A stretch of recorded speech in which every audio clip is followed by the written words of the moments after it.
कहते हैं ना कि भगवान के घर देर है अंधेर नहीं। जी हाँ, एल्विश यादव के खिलाफ केस दर्ज करवाने वाले वकील प्रतीक सिंह बुरी तरह से अपने ही बुने जाल में फंस चुके हैं। ऐसी काली करतूत सामने आई है जिसके बाद अब उनके ऊपर केस बन सकता है। सोशल मीडिया पर उनकी थू-थू भी हो रही है। दरअसल प्रतीक सिंह ने एल्विश यादव पर केस दर्ज करवाया और ये कहा कि एल्विश यादव ने काशी विश्वनाथ में मंदिर परिसर में तस्वीर खिंचवाई। कैमरा कैसे पहुंचा, वहां पर फोन कैसे पहुंचा, तस्वीर कैसे सामने आई, इस पर उन्होंने विवाद खड़ा कर दिया। पुलिस से शिकायत दर्ज करवाई, पुलिस मामले की जांच कर रही है और मीडिया में जमकर वो बयानबाजी कर रहे हैं। अब ऐसे में जब प्रतीक सिंह ने तमाम बयानबाजी की, एल्विश यादव को अपराधी बता दिया, तो मीडिया भी टीआरपी के लिए बढ़ा चढ़ाकर चीजों को बता रहा है और ये कह रहा है कि एल्विश यादव जेल जा सकते हैं, मुसीबत उनकी बढ़ गई है। लेकिन मुसीबत अगर किसी की बढ़ी है सही मायने में तो वो वकील प्रतीक सिंह की बढ़ गई है। अब किस तरह से इनकी मुसीबत बढ़ी है, क्या कुछ मामला इनके ऊपर बनता है, आगे इसकी चर्चा करेंगे। लेकिन उससे पहले इनका वीडियो सोशल मीडिया पर एक तेजी से वायरल हो रहा है, वो भी आपके साथ साझा करते हैं।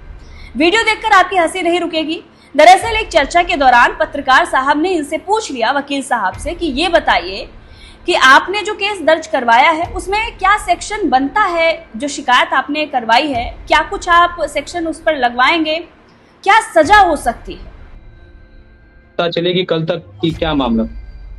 तो प्रतीक, अगर इसमें एफआईआर दर्ज होती है तो क्या सेक्शन लग सकते हैं और उसमें क्या प्रावधान है, क्या कानूनी कार्रवाई की संभावना है?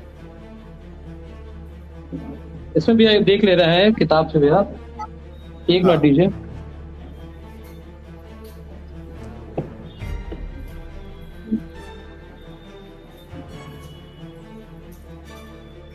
ठीक है। वकील साहब पत्रकार के सवाल को सुनते ही इधर उधर झांकने लगते हैं, कुछ खोजने लगते हैं। कौन सी किताब खोज रहे हैं भगवान ही जाने।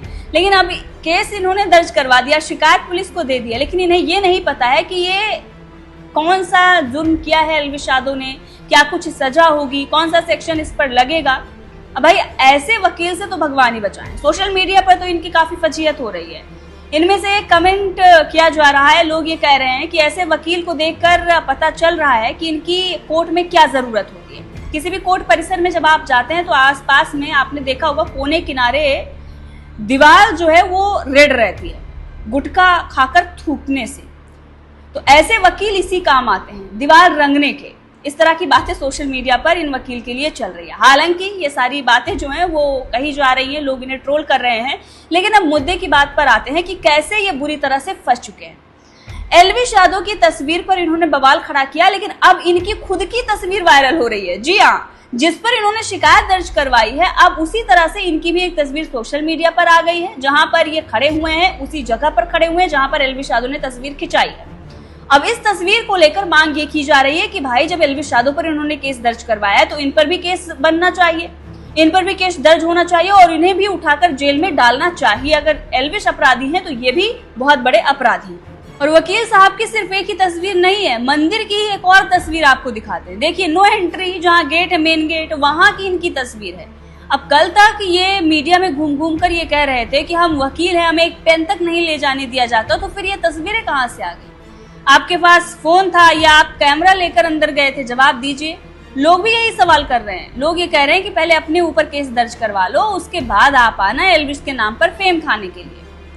अब भैया बुरी तरह से फंसे हुए हैं, क्योंकि ये दोनों तस्वीर तो मंदिर की है। एक और तस्वीर है जिस पर तो यूपी पुलिस ने एक्शन भी ले लिया है। जी हाँ, अब इनके ऊपर भी केस चलेगा। जो ये केस मुकदमा दर्ज एल्विश यादव के खिलाफ करवाने गए थे, अब इनको तो सेक्शन भी नहीं पता होता, ये कैसे वकील है, खुद को कैसे बचाएंगे, ये बड़ा चिंता का विषय है। तो हमने आपको शुरुआत में ये कहा था ना कि ये बुरी तरह से फंस गए। देखिए ये तस्वीर, हथियार के साथ ये नजर आ रहे हैं। अब जैसा कि आपने कानून पढ़ा होगा, तो आप वकील हैं तो आपको तो पता होगा ही कि तस्वीर इस तरह से हथियार के साथ डालना गैर कानूनी है। लेकिन आपने तो कर दिया। अब जब आपने कर दिया तो यूपी पुलिस अब अपना काम करेगी। तो दूसरों के घर में पत्थर फेंकने से पहले अपने घर को देख लेना चाहिए कि कहीं वो कांच का तो नहीं है। और ये मामला देखकर तो मुझे ठीक वैसा ही लग रहा है, आ बैल मुझे मार। एल्विश यादव पर ना केस करते ना भैया इस तरह से फंसते। वैसे हो भी सकता है कि इनके लिए ये सब मामला बड़ा ना हो, फेम तो मिल ही गया है, लोग इन्हें पहचानने लगे हैं। हमने आपको बताया था ना कि कुछ लोग थप्पड़ खाकर फेमस होते हैं तो कुछ लोग केस दर्ज करवा कर फेमस होते हैं। मैक्सटन भी फेमस हो गए और ये भी अब फेमस होने के कतार में। बहरहाल इस मामले को लेकर आपका क्या कहना है कमेंट करके जरूर बताइएगा। वैसे एल्विश ने भी इस पूरे मामले पर अपना रिप्लाई दिया है और उन्होंने कहा है कि हर बार मुझे ही क्यों टारगेट किया जा रहा है, ऐसा मैंने क्या कर दिया है।